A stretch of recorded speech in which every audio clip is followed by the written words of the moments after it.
This week on Dance of Joy, we talk about pregnancy theories, grip strength, and sitcom sound dynamics. All that and more as we watch Season 8, Episode 6, the series finale of our favorite 80s hit sitcom, Perfect Strangers.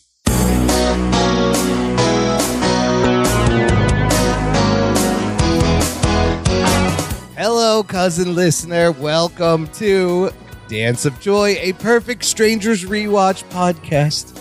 My name is Imran. Joining me every week, my sister, Sophia. How's it going, sister? It's going well. Getting emotional? Guess where we are? I can't. We're at the last episode of Perfect Strangers. Get out of the city! The final episode. Believe this is the last time we are going to be doing an episode recap. Not necessarily our last podcast just yet, but it is the 150th and final episode ever of Perfect Strangers. And this is our 155th episode. Yes, because we had some season break specials. So this is wild. This is wild. If we were a TV show, we would have been in syndication by now. Milestone accomplished. I can't believe. If we were a TV show, we'd be bringing on a baby to join us. Yes, we'd be getting Cousin in the Oliver. Podcast. Or we'd be jumping sharks. Look, let's just take a moment to take our time. We're going to savor this. We made it to the end of this project. Yes, we're going to savor. It is going to be kind of like not bittersweet, but like savor it, but also try to get through it because it's the last and we're emotional about that, but it's still this last season and we know how we all feel about this last season. At some point, I might get really mad about how and this true ended. to the season, this one gets... stays the course for what it has been. There is a point in this episode, I remember watching it, where I just went, come on. What? This is how they're going to end this? Did nobody think about this at all? Tell you Who exactly, approved this? It's pretty obvious when that happens in this episode, but I will let you know, listener. But yes, we are here. Season 8, Episode 6, the series finale, Perfect Strangers. Part 2 of a two-parter titled Up, Up, and Away.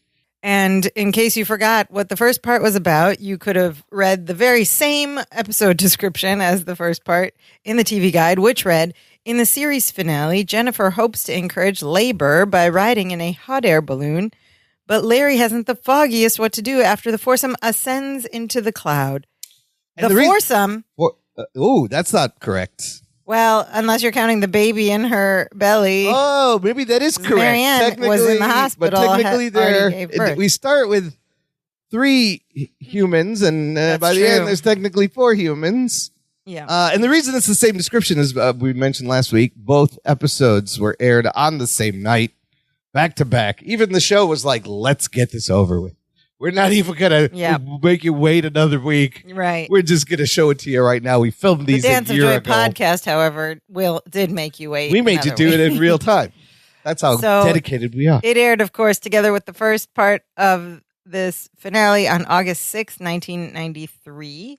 And the cast, of course, for the last time, in a recap, I will tell you, Bronson Pinchot is playing Balky Bartokomous, Marklyn Baker, Larry Appleton, Melanie Wilson as Jennifer. And Madonna as Marianne. No, and Madonna. Rebecca Arthur, I can see the Madonna. I can see the Madonna as Marianne Bartokomous. And we have a couple guest casts, very minor. We'll get to them when we get to them. Barely anything. And just to remind, these episodes aired on August 6, 1993, but they were filmed in August 1992, an entire year ago. And then can you imagine being the cast? You're like, you've done this job, and a year later, you got to relive this whole sad, emotional thing again as it's broadcast on television. Or you watch them a year later, and you're like, oh, we did that? Why was it that? Yeah, I'm sure it was some of that. I don't want my name on that, my face. But it was around here, a lot of shows, Entertainment Tonight, entertainment shows were doing quick stories on the ending of this because it was a big deal. It was 8 years. It was a popular sitcom coming to its end. That's right. But they never mentioned that it was filmed like a year ago, so it must have been very strange. In present day, listener, you can check out all the seasons of Perfect Strangers on Amazon Prime Video for a small fee or for free as of October 2024 on Plex.tv or Daily Motion. Plex is the place to go. Plex is the place to go. Daily Motion if you like chaos and disarray. But they're all there. Okay, let's get into before we get into Act 1, actually, even though these 2 episodes aired back to back, they still filmed them separately as if they were on separate weeks. So the second half, this episode, part 2, still had a recap. It had a previously on, even though you just watched this. Sure. I don't know if that was a last-minute decision, but it's it's traditional. That's what you did in the 2-parters back. You always had to recap no matter what. That's right. I mean, it's equivalent to nowadays with seasons on Netflix. Yeah, but they don't. They'll give you a when whole you binge season the whole recap. season, they don't do it. Yes, the programming is a little smarter, but you just had to do it just in case. And while we're here, in this previously on recap, one of the scenes was actually not the scene that was in the They show a different episode. take of this scene from the previous episode, and it's the moment after, at the end of the first act, where Larry, for no reason at all, gets Belky all panicky and nervous and neurotic about being a father. And he goes, at the end, he goes, "Okay, Belky, let's go." And Belky in the faints. show, Marklin Baker's still standing facing him. Belky falls, faints, does that whole dead body fall behind the sofa. In the clip they showed in this one, he goes, "Belky, let's go," and he turns away and walks away as Belky falls. Like runs away. I checked out it. The door. That's a different take than the episode prior. And Bronson Pinchot's legs, Belky's legs go up. Oh, they pop up in that one? In the second one, not in the first one. I wonder why they do that. Yeah. I mean, that's funny because he doesn't know. His legs don't pop up in the first one. You just see the legs come up after he's all the way down. In the one they showed in the recap, but not the one. It might have been a thing where they're like, "Oh my God, this take is hilarious. We didn't get to use it." And the editor is like, "I'm going to throw it in here just to use it." Nobody's going to know. Maybe, yeah. Even though you just played that episode. Nobody's going to know, but 30 years from now, a brother and sister team will do a podcast and mention it. I argue that if you're watching this at the time, you may have noticed that. 40 years. Yeah. Because it was just back to back. seen it, and you'd have been like, "Wait a minute. Yeah. Wait a minute. That's not Let me what check. But there would have been no way to be recording it. Yeah, unless run you the were tape recording back. And if you were a big nerd, you probably were recording But you it. wouldn't watch it right away. You'd have to wait till the episode ends to like go back and cross. But if you were watching with a keen eye in something, because like I feel like I may have noticed that. I'd be like, you know, wait more a minute, than that was different. More than I'm trained to do that. Larry running out, what I noticed were the legs. Oh, yeah. That's what stuck out to me. And I was like, I don't think this was in the last. I noticed Larry, scene. you were just turning away right away. And I didn't, that part didn't stand out to me, but the legs. See, like, you would have got something real time. Anyway. Yeah, maybe if you were 1993 Sophia and Imran, I wonder if we saw this then and we're like, you know what? That's not the same scene. Yeah, no. Anybody who noticed then grew up to be a filmmaker. That's what that's what happens. Or worked in television. Okay, so now let's get into Act 1. We are right where we left them, up in that hot air balloon. In a going hot air up. balloon. Do we need to recap? No, it just happened. They've gone up and they can't get down. They don't know how to work it. And Jennifer is like, "Oh, we're going up too fast. Well, I'm feeling strange." And they show you this like video shot, right, of this balloon really high up in the air. Really high up in and the in the background you see the lovely mountains that are just outside of Chicago. that are traditional in the Midwest. You see the lovely mountain range. Where are they? That There's no always mountains says, here. "Oh, Midwest." You know what? They must be at those mountains where they got stuck on the mountain. That is somewhere nearby also. Yes, where they thought Marianne was a serial killer. Yeah, because people go hiking in Chicago. That's what Chicago's known for. You know, the Midwest hiking mountain in range. the mountains, You've mountain seen these. climbing. Yes. So we've established they're in the air. The balloon is floating away.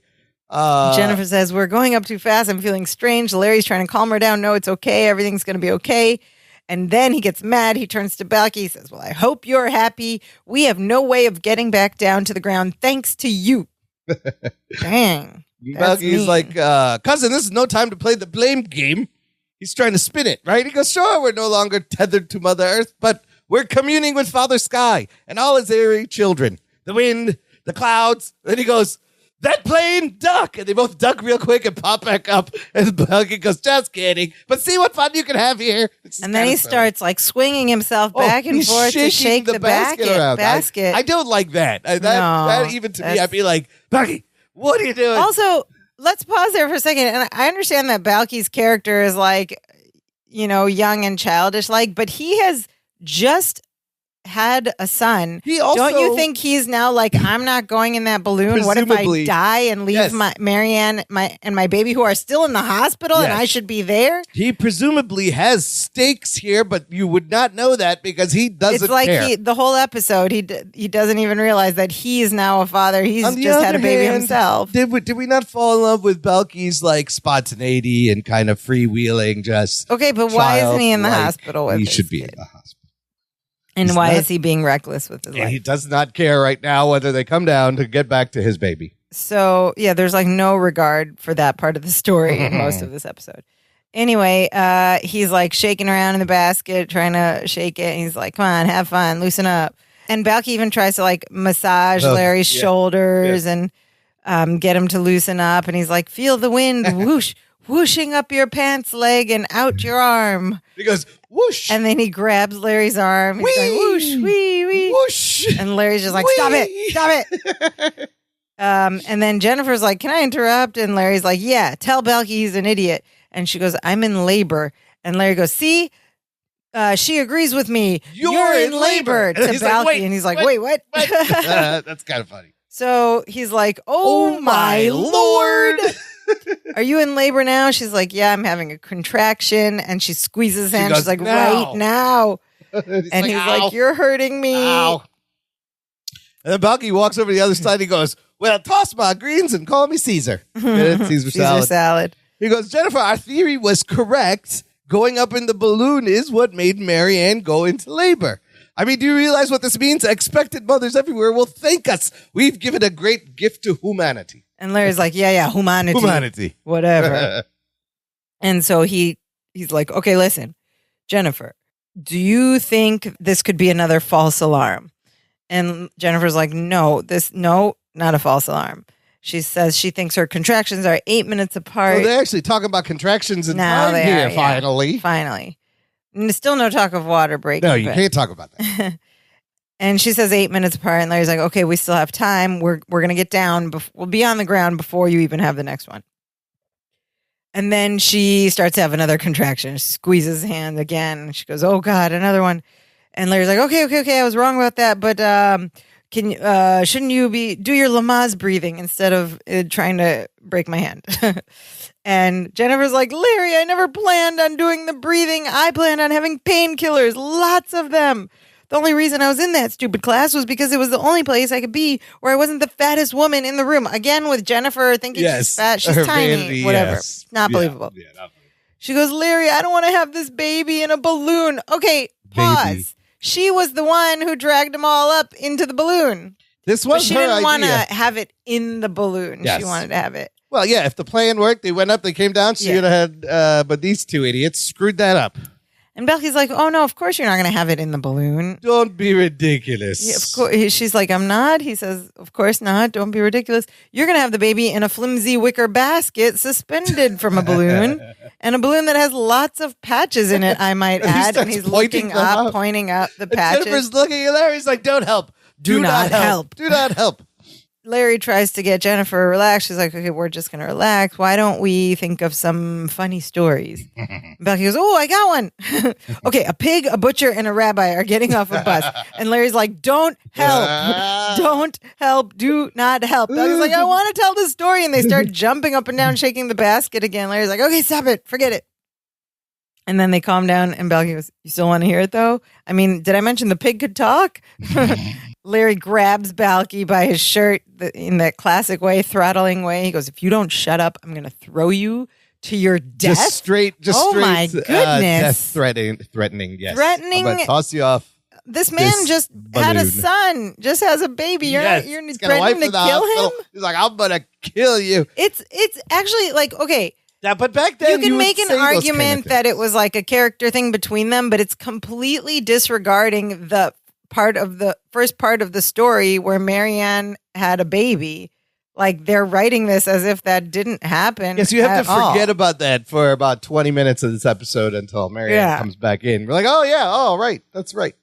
But Larry says, Belky, my wife is having a baby. And Belky goes, well, you've known about that for months. And starts laughing at Larry's himself. like, no, she's having a baby now in this balloon, and I haven't the foggiest idea what to do.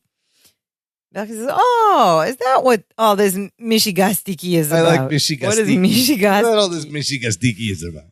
He says, chill out, cousin. I know something about birthing babies. And Jennifer very desperately goes, you do, Belky? And he goes, sure. I've delivered my share of babies and livestock. If you were going to deliver a sheep, I could do that blindfolded. As a matter of fact, that's how we do it back home. You really don't want to look. He's like, oh my God, there's all this stuff, blah, blah. Because you have to have a bib that comes down from here to Oh your my toes. But hold on. Jennifer is she's hopeful that Balky could help, but like, didn't Jennifer just deliver Marianne's baby in the car? She did, although I don't know if Jennifer actually did anything because she like was 2 days She was ago. clean. Yeah, right. There was barely a dry. She may have just stood at the curb while While Marianne had the delivered baby her herself. own baby? We Yeah. don't know what Well, happened. who knows? But clearly, but Belky has a little bit of experience. And then Larry finally grabs Belky. He's like, that's it. You're going over the side. And starts to like throw him out of the basket when Jennifer says, Larry, something's wrong. We are going up again. And since Belky's hanging halfway over the side of the basket, looking down at the sandbags, he goes, found the problem. He goes, I know why we're going up again. The sandbag has a leak, and you can clearly see one of the sandbags has a hole. Sand is escaping. The balloon is rising. Uh-oh. This is bad. And Jennifer starts to panic. She says, we're going up too high. We're going to run out of oxygen. And Belky says, oh, no, we won't. Oh. Long before we run out of oxygen, the atmosphere will replace the helium in the balloon, and the balloon will explode, and the rest will just upset you.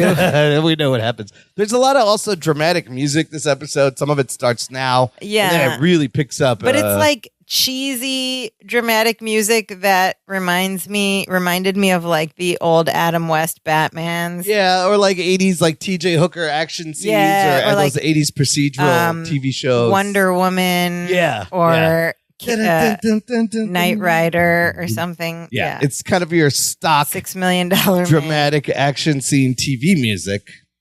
Yeah. The Hulk had that too. Yeah. Anyway. Yes. Oh, the Hulk walking away music was also always great. Okay, so this is a problem. Larry's trying to suss this out. He's okay, hold it. He goes, two things have got to happen here. Number one, Belky has got to shut up.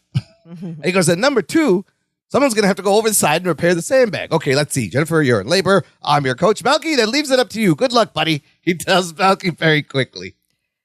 And Belky says, cousin, I think I can help with part one of your plan. I can shut up, I think. He said, but going over side of the basket? Nope. Not going to happen. No, he looks at me. He's like, nope. Not going to happen. Jennifer's like, somebody go. And Belky's like, okay, I'll go, but for Jennifer, not because you asked me to. I'm going to do it for Jennifer and for Howard the Balloon Man. Because, well, without his balloon, Howard the Balloon Man is just Howard the Man. Howard the Man. It's like a weak joke. It's a weak joke. line. They're tying into the Howard's balloon from last episode. They stole Howard's balloon. Yeah. He begins to climb over the side of the basket. We cut away to a shot, another stock footage shot of the top of a hot air balloon from overhead. And then we cut back, and now we are inside the basket. And Jennifer is sitting against the back with a blanket, and this basket has now grown. Yeah, the inside exponentially. of the It's basket huge. looks a lot larger than it looks from the It outside. did not seem that big from the outside shot, but this is a big basket, and it's obviously also a just a TV set. show. Yeah. And it's a set. So Larry's And, like, yes. just keep doing your breathing. He's holding her hand. He's crouched down next to her. He's like, you're doing beautifully. And then he calls out to Balky, who has already climbed out off the side of the balloon. We didn't see how he ended up, but he calls out, Balky, how you doing? And then we cut to see Balky hanging off the side of the but balloon. there's some important details here. Yeah. Go for it. He's hanging off the side of the balloon. There's a bunch of rope loops along the bottom of the basket. Sure. So right now, Balky has his two legs through two of the loops. So he's kind of sitting on the loops, and you see Like how you hang off the monkey bars when you're a kid. Yes. With the bar at Imagine your if it was a knee. bar, except it's two like rings Loops of are at your rope. knees. Yeah. And he's hanging on, and you can see a handkerchief at the bottom of the sandbag. He says, okay, I stopped the flow of sand with my handkerchief. He goes, I got a nice strong grip on the sandbag. You can. And then he goes, when I put my handkerchief on my pocket, all the change in my pocket fell out, but there's not a whole lot to spend it up here anyways, he says. Another kind of weak It's joke. a lot of weak jokes. Yeah, a lot of words. And Not a then, strong and then he punch. laughs at his joke and he goes, where do I come up with them? What does he do, though, of course, when he does this, is he releases his hands and he suddenly falls down. Oh, yeah. And now he's hanging upside down from his knees that are in 2 loops of rope, okay? Oh, that's what I meant. This is what the part. This is like the monkey bars. His legs are over the rope. Just remember that. Yeah. So he's hanging. Oh, yeah. He's The legs let are go. over the rope. He's let go and he's hanging from his knees. The legs are over the rope as he goes, where do I come up with them? And he goes, I'm fine. Don't worry about me. And Larry's like, I'm not. And so we cut back to inside the basket. Larry's still crouched down. Jennifer's sitting. And he's like helping her with her breathing. He's like, I'm going to be here every breath of the way. And then we cut back to the outside of the basket. And Balky is now what? So we cut back to the outside. Balky's like, cousin. And now we see that Balky is hanging from his feet. The top of his feet are hooked from behind the rope. And he's So how hanging did that straight. happen? So for this to happen in that short amount of time, he literally would have had to take his legs out of And the loop reinsert and then them. put them on the other side. Reinsert them from the other Now, side. I know maybe they wanted to look like he just slipped farther. But you're like, But what that's happened? not what would have happened. And I'm like, what? Okay. All right. I'll buy it. You have to I suspend didn't- yeah. all of your disbelief And then starting some. now and then some. So now somehow his feet are on top of the rope and he's hanging. And it's much like, on American Got Talent, you see those aerial acts where they hang from the top of their feet and spin on things. That's what he's doing. Yeah, he's just but hanging from the top. You can't even see him straining or anything. It's like very unbelievable. Yes, because that is very hard. You need a lot of ankle strength and calf strength yeah. to hold your feet at the flex 90 degree. And so somehow he has ended up just hanging barely by his feet, like the tops of his feet. And he's like, cousin. And we cut back to the inside and Larry goes, Balky, I can't talk to you right now.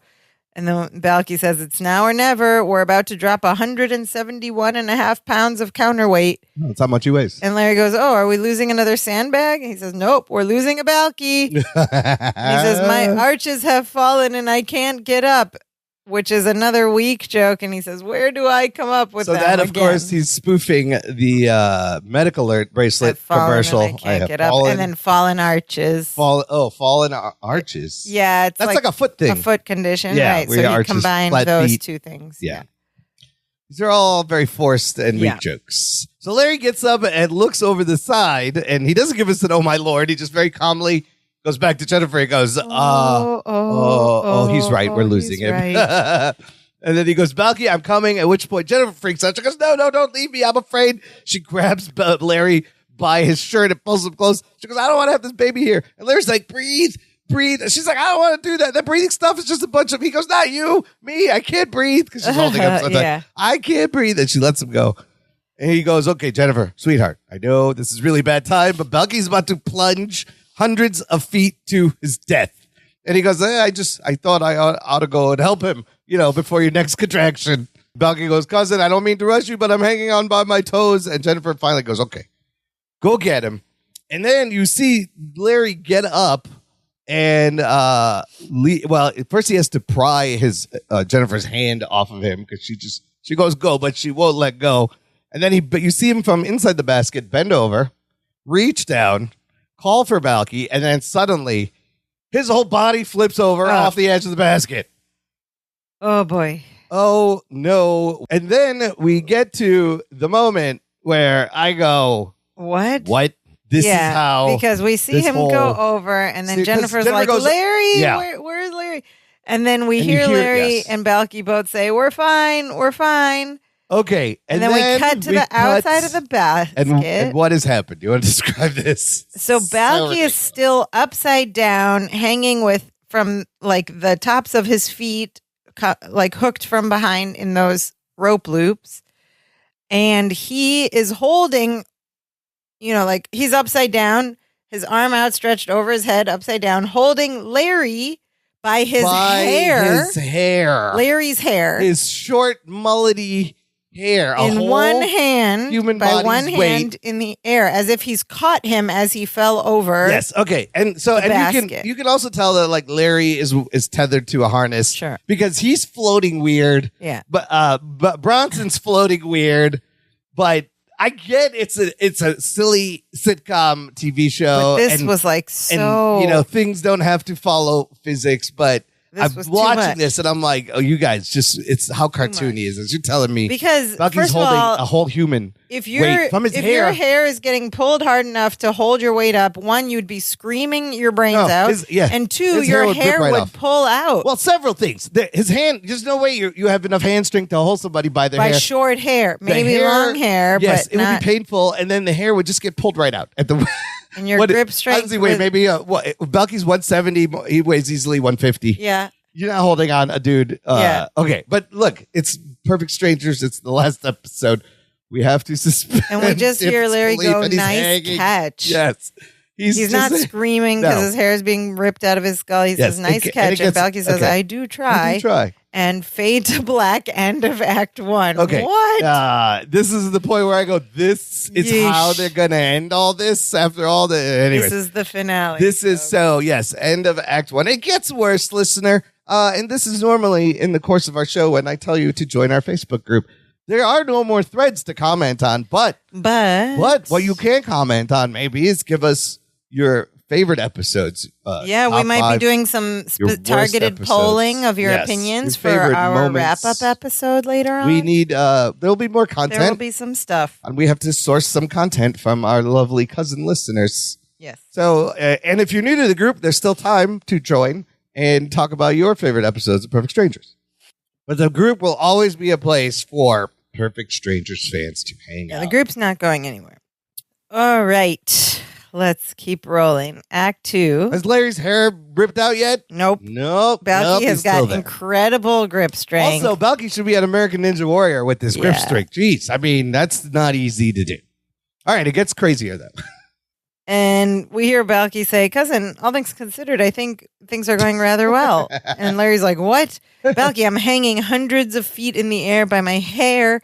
My wife is in labor and my watch just fell off." Also, it's incredible to me that they're way up in the air hanging and they're like having a conversation. Well, everybody can hear everything here. The three of them, they're all in conversation. And they can talk to distance. Jennifer. So incredibly in sitcom world, Yeah. if you're in a living room and you take 3 steps to the side of the room, you're in a cone of silence. You're having a private conversation. That's, the that's people you've walked away from cannot hear you. But that's at sea level. if you're up in a hot air balloon Yeah. and one of you's inside and the other one's outside in the air, Sound works differently you can have a conversation. because of atmospheric pressure. still hear each you other. get pregnant and you can hear each other. No problem. No problem. Yeah. Okay.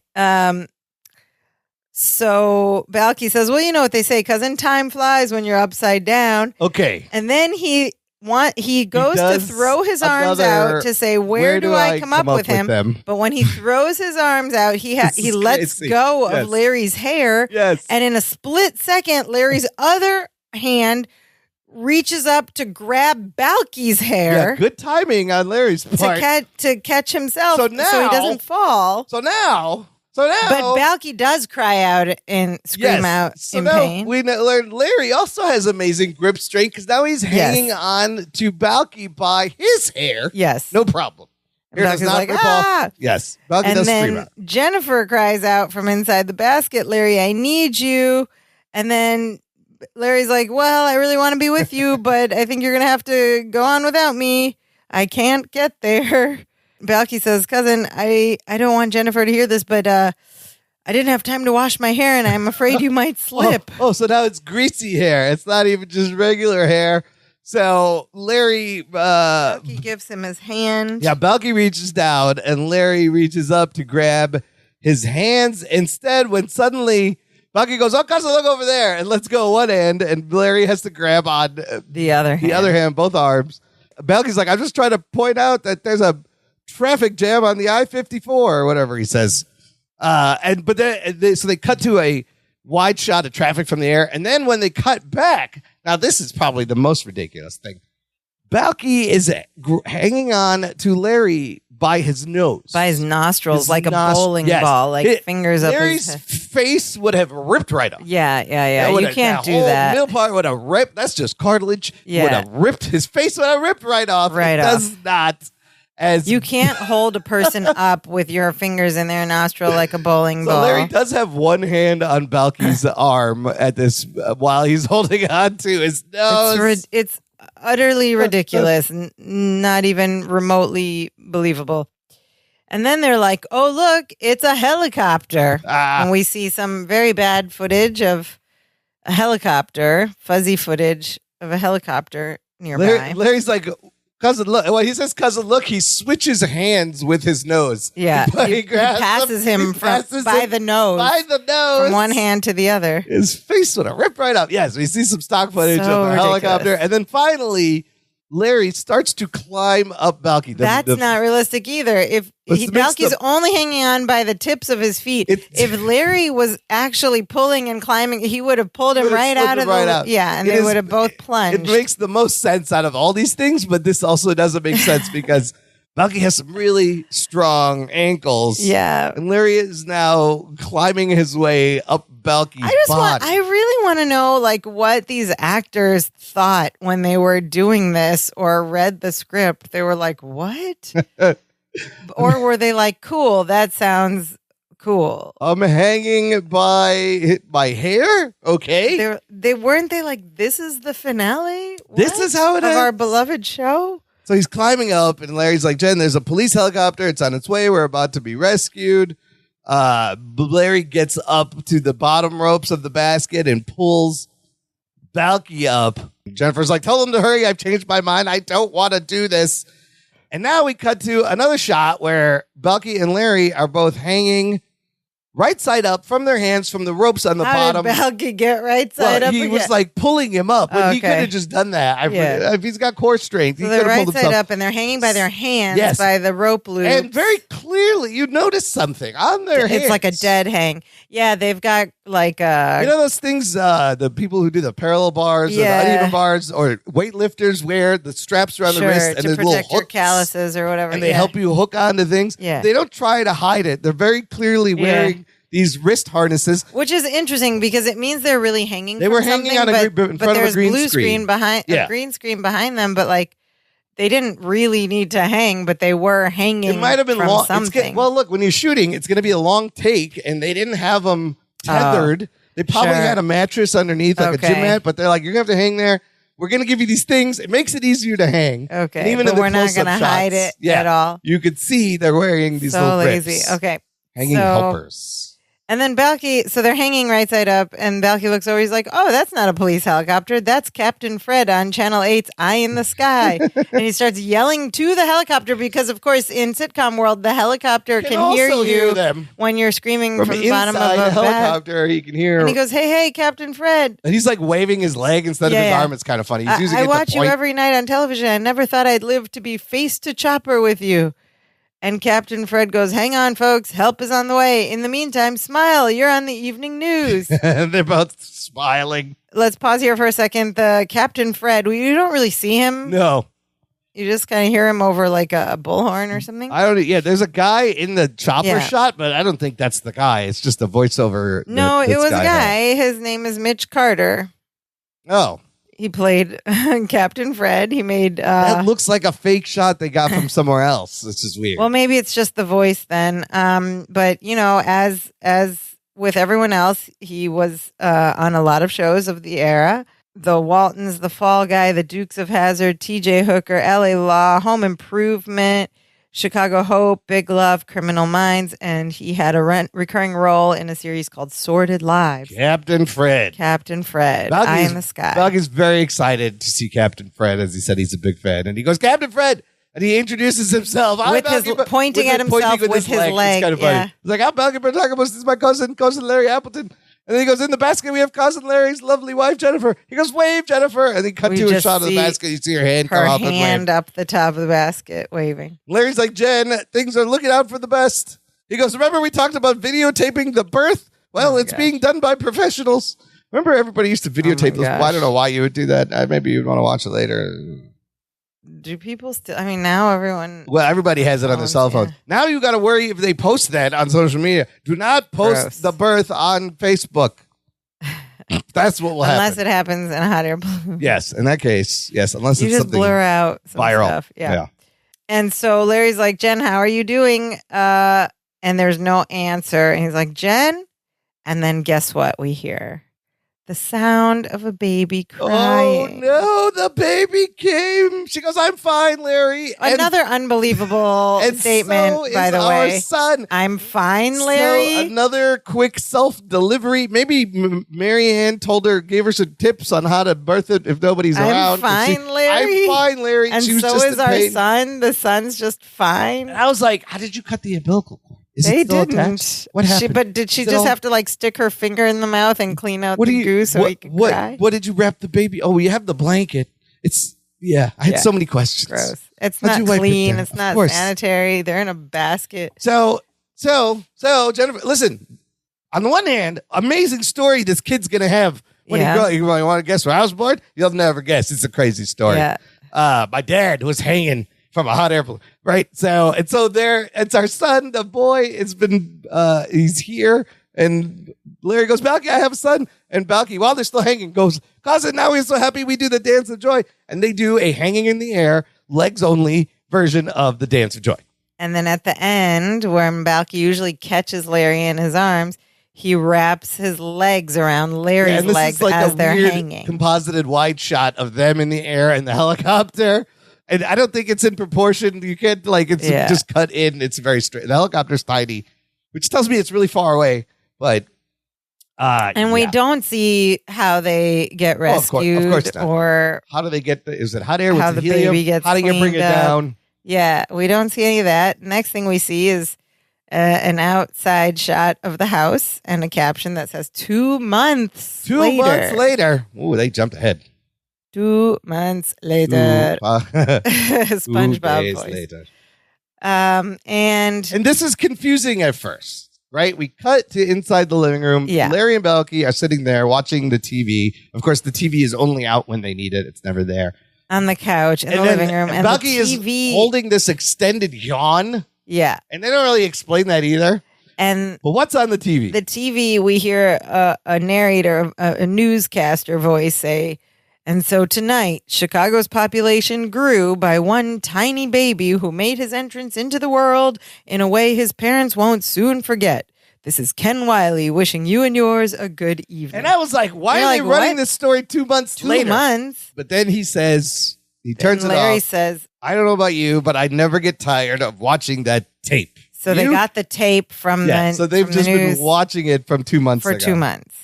That newscaster's voice was the voice of a man named Newell Alexander, who has been on this show before. He was in the episode called A Catered Affair. Do you remember when Balky was had a catering business and then he overbooked himself? Well, with like Larry these- double booked Larry him. double booked him in with the conflicting kitchen, parties yes. in the kitchen, and one of those parties were like these big, like Southern, It was a Southern group. like and a then hoedown or Yeah. whatever. Billy Joe and, Bob. and there was like a big guy called Billy Joe Bob. That was Newell Alexander, who would like come in and want all the Yeah. And then it was like the Overeaters Anonymous group. Yes, the other one. that's It was the very one. strange. It was Correct. a diet group. and It they was very mixed weird. the Yes. cuisines. And everybody got along at the end, though. It was wonderful. Anyway, that Billy Joe Bob grew up to become a newscaster. Oh, Good job, good Billy for Joe Bob. And he lost his accent, too. Very Yeah, good. he trained. Yeah. So Larry, so they watch the video tape. He's like, I never get tired of watching that. Balky goes, no, love it. In no accent at all. Just when Bronson. he says no, love it after the yawn, it's straight Bronson. He yawns accent. and he's like, I don't no, love understand it. the yawn. Were they trying to show the baby and he's tired? He has Maybe. because right, it maybe doesn't- things were cut out, it most doesn't- likely. They don't mention it. I was like, what? And he's holding this mouth open for a long time. Yeah. It's very strange. You know, they're new dads. I'm guessing, I bet probably there were some scenes cut about how they're exhausted from being- Possibly. And he's, from the yes, babies. and they just left it in. And then Larry's just in. So he loves watching this tape, and he says to Balky, "The miracle of my wife giving birth to my son, hundreds of feet in the air. I can't get over it." And Balky says, yeah, my favorite part was when Captain Fred let me go up into the helicopter and help him with the traffic report. And he said, it reminded me of that time that Uncle Stavros let me help him with the traffic report on Mypos. We packed a lunch and climbed up into the ginkgo tree and waited for the mule to pass by. He never came. Who knew the mule was dead? I love this. I do love this little story. You like it? Because we get one last little Myposian scene. But I feel like it could have been more. It could have been more, but it's kind of funny with that. Like, there's one mule in the traffic report. Yeah. And then the mule dies. Who knew the mule was dead? So we get one last little scene into Mypos. And then we get the rest of the families coming down the stairs. Marianne and Jennifer. Oh, she's okay. Remember, she was missing the second where's half. Marianne? She was she's in the hospital. out of the hospital, But she's home with the baby. Marianne and Jennifer come down with their babies. Yeah, carrying their babies. And then we pan out next to the sofa. We see there's like a big bassinet crib thing. And so they come to put the babies in there, and they're like, these little guys told us they wanted to spend some time with their daddies while we cook dinner. Okay, pause. These women were upstairs with their new babies 2 months, and if Balky's yawning, certainly those two women are exhausted. And the guys couldn't make dinner instead of watching the tape really over and over they're again? not doing anything. They're just watching the tape. Move the TV into the kitchen. Make dinner while you watch the tape in there. A mom's job's never done. It's a hard job. Watch the tape while you cook. Yeah. I was like, what? Yeah. Why are they just sitting you could around? Put that TV wherever you want. Exactly. And then just make dinner. Your wives are recovering from pregnancy. You can't help out. Dealing with babies, and they're like, oh, now we got to go cook dinner. No. So whoever did the writing of this episode in 1993, I'm like It was Paula Roth. Yeah, that's even more upsetting that it was a woman. This episode also directed by Judy Askins, who we've talked about. Oh, you're not helping us out, ladies. Women director, right. Anyway, she goes, they told us they want to spend time with their daddies, but then Marianne goes, well, they didn't actually talk. Rational thought process occurs in the 6th month. Verbal skills follow in the 9th or 10th. And everyone just looks at her because we get one last Marianne moment of clarity. All right, it's very nice. Yeah. And she goes, what? I heard that on Sesame Street. So they put the babies in the crib and they go to start dinner. And Larry's like, shouldn't you be? He is concerned. He's like, what do you mean? Shouldn't you be resting, Jennifer? And she goes, Larry, I'm fine. And just looking at little Tucker makes me realize he was worth everything I went through. Tucker Appleton. Weird. And this baby grows up to be Tucker Carlson. No, Tucker's a weird. It's a Tucker Appleton. Tucker's a weird. You know, like we should look preppy, up like name popular names and baby names in 1993. Definitely wasn't Robespierre. You know what? Robespierre at the time was a weird and quirky name, but it's a dope name now. Yeah. Like I can see kids now being named Robespierre. Robespierre like, it's definitely like you would see some Gen Alpha babies. Absolutely. You can see the people's names that French Revolutionary? Hell yeah. All you do to come up with names today is you remove vowels from the names and then just keep everything else. That's how they're naming kids. Or you add extra vowels. What? Yes. What are you talking about? Okay. But Robespierre would be cool and different. Jaqueline? But Tucker. Is there Jaqueline here? Jacqueline. Aaron. Aaron. Okay. Tucker Appleton. And we don't get any explanation it was about his either grandfather. of these It was names. my father's name. It was about either of the names. Why Robespierre? I don't know. Why Tucker? I don't know. But Tucker Appleton. Okay, so we have Tucker Appleton. And Jennifer and Marianne go to the kitchen, and as they're walking to the kitchen, Marianne says, Balky and I talked it over, and we want to have 6 or 8 more kids. How about you and Larry? And Jennifer says, well, Larry and I talked it over. We're getting a dog. Yeah, that's pretty good delivery. That's pretty good. And then Larry goes, okay, why don't we spend some quality time with our sons? And they get up and they walk over to the crib, and they're looking down, and we get a shot of the babies. What I think is interesting to note, a fun detail of somebody, they actually did this on purpose.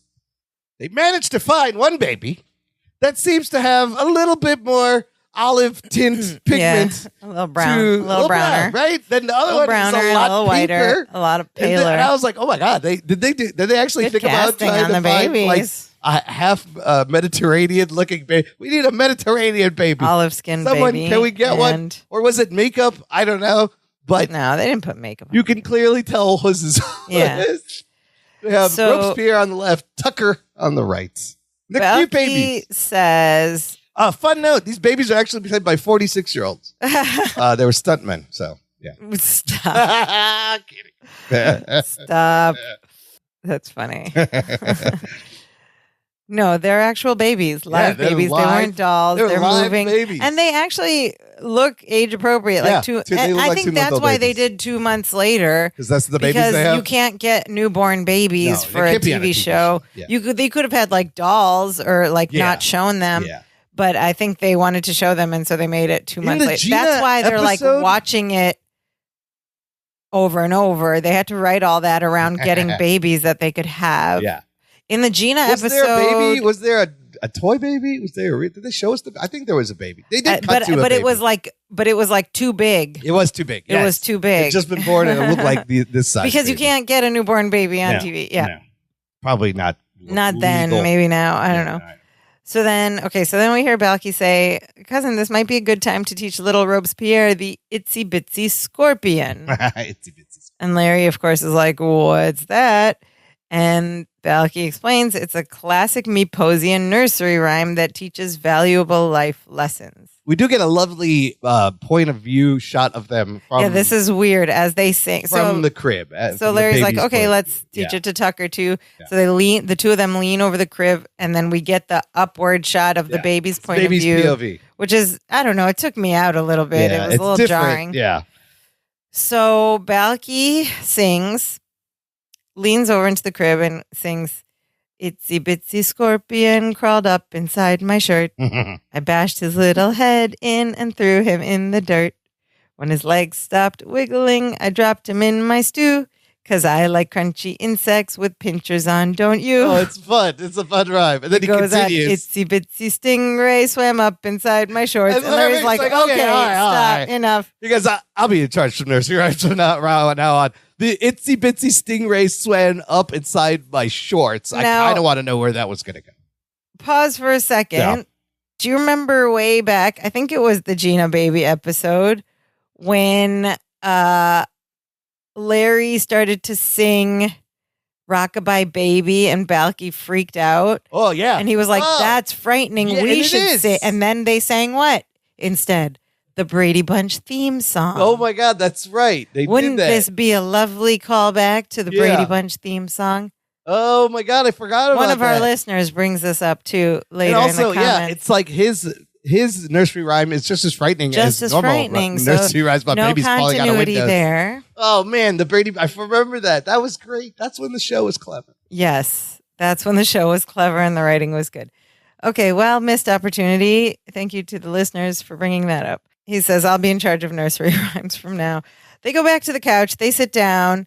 Larry's like, "We're a couple of daddies. We've come a long way together, huh?" Balky puts his arm around Larry's shoulder. He says, "Cousin, when I came to America 6 years ago, I came looking for my cousin. I never imagined I would find my best friend that anybody ever had."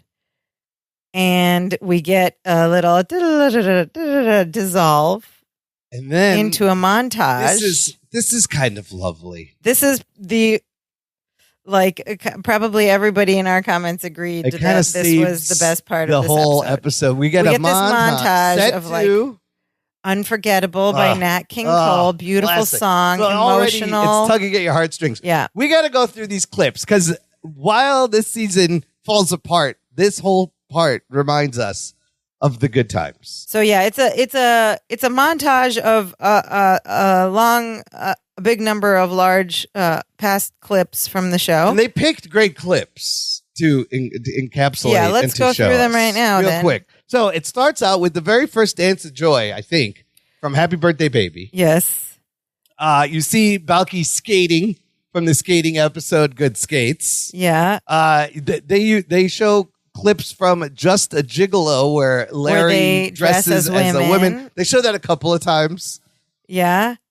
Citizenship Part 1, where Balky has to go back to Meepos and he's hugging Larry. on Remember, his we were way like, out. he's actually leaving. no, It was so yeah. emotional.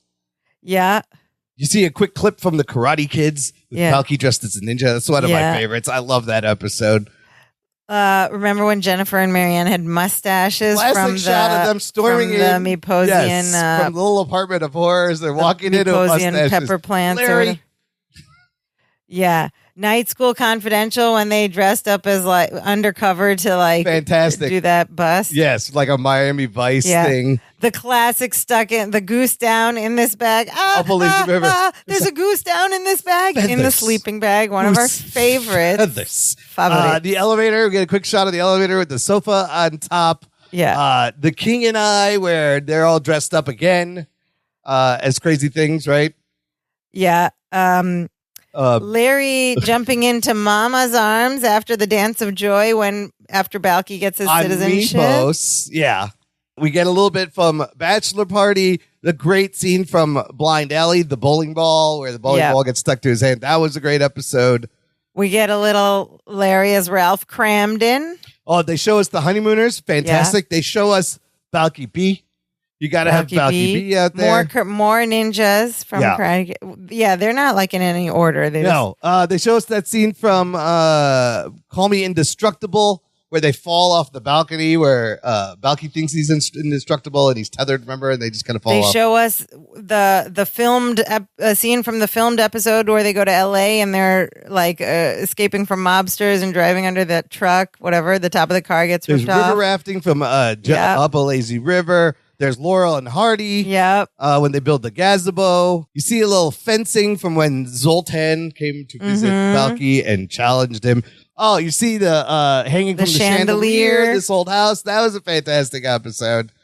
Then it gets a little, there's a lot of singing and dancing cuts. There's a lot of moments of Jennifer and Larry and Balky and Marianne kind of dancing. Oh, they show that scene from the breakup where Balky carries Larry to the table right before he proposes to Jennifer. Oh, right. Remember, he's on his shoulders. They show us making Bibi Babkas. You have to have Just Desserts in there, and they do have a couple of clips from Just Desserts. They show us one of our favorites, the plumbing episode, Pipe Dreams, where it's going crazy.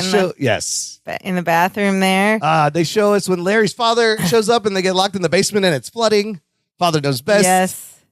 You got them as babies, adult babies from Yes Sir, That's My Baby, sucking their thumbs. Some more honeymooners, some more Up a Lazy River. More Pipe Dreams. No Way to Treat a Lady, classic shot as they open the door and Larry is in the cabin and he's pressed into the snow in a Larry-shaped hole. Some dancing, they cut in some dancing clips. One where Bucky's wearing... They're like slow dancing with the girls in their apartment. And then they cut in a bunch of times when they're dancing. Yeah. You see Bucky in his Spider-Man pajamas because his He-Man pajamas were in the laundry. Yeah. And also a clip of them dancing from when they ate that fruit. They show us the Piano Movers. Piano Movers is in there. The one where they're hanging on the bar on the hooks with the biker gang and they try to like get off. They're like swinging their bodies. Another fantastic episode. Love it. They show us quicksand. You can't forget the quicksand. Can't forget the quicksand. This is a great package. They put all like the stuff that we were like, quicksand. They show us that awesome. Okay, earlier in the ski trip when they're trying on the skis in the living room and they do that like leaning thing, that leaning Michael Jackson into each other. thing back and forth. It's great to see the environment because sometimes it's the old apartment. Yeah. Then sometimes it's the new redone apartment. And sometimes it's the house. Sometimes it's at Twinkassetti's. Sometimes it's at the Chronicle.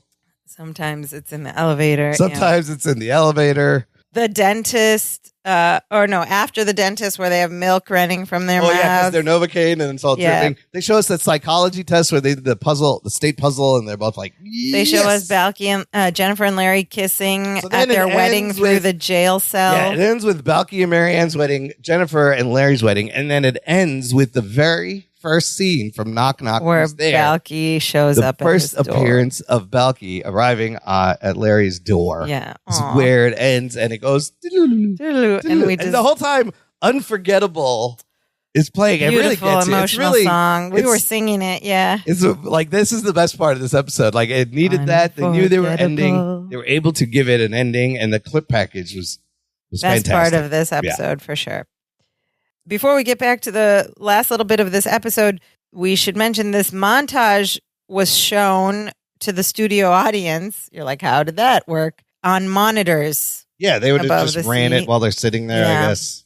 There are, just like they did with the recap, there are a couple of different takes and cut scenes. Yeah, in this montage. We should mention the one is where there's a shot of Balky in his oven mitt uniform. Oh, yeah. From just a few episodes ago. Uh-huh. Except They were at the Chicago Chronicle. Oh. Now, if you remember that, the final edit of that episode, they were never seen at the Chicago Chronicle. Right. They talked about going to work. Yeah. And we talked about how they filmed that whole scene where he couldn't draw Dimitri Sheep and Right. Larry was freaking. So they show a cut clip from that, which I thought was interesting. interesting. They threw that in. I wonder if people caught that at the time too, but Probably not. I don't think you would have remembered that. That's a lot. I don't know. Okay, so then we dissolve back to the present day scene, and the guys are on the couch, and Jennifer and Marianne come back out of the kitchen because they've been obviously cooking dinner like good wives. There is this a whole nice time. line, though, before they come out and where Larry goes, Balcony, if I had to do it all over again, I wouldn't change it. Oh, And Balcony goes, me me neither. neither. They hold hands, and it's very sweet.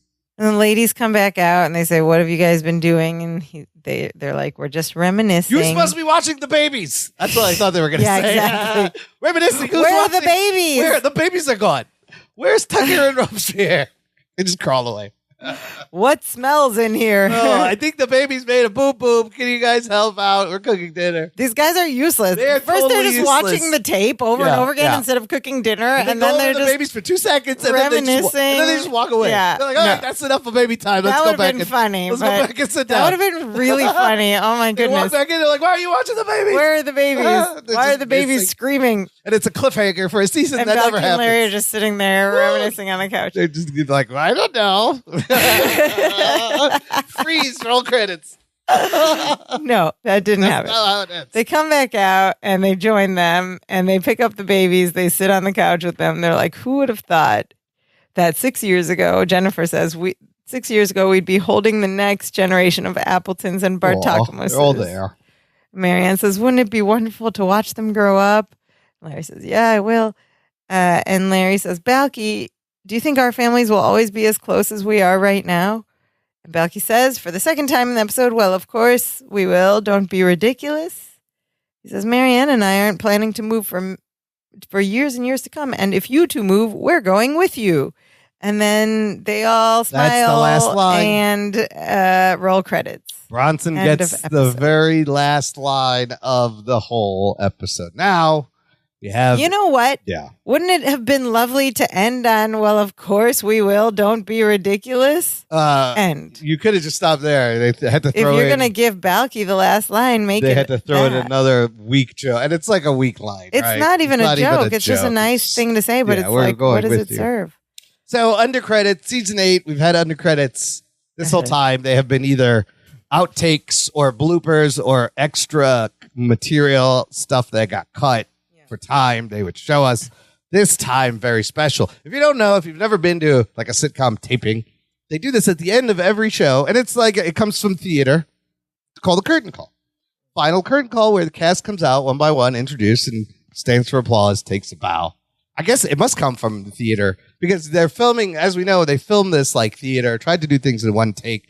And a lot of shows did this at the end of the taping.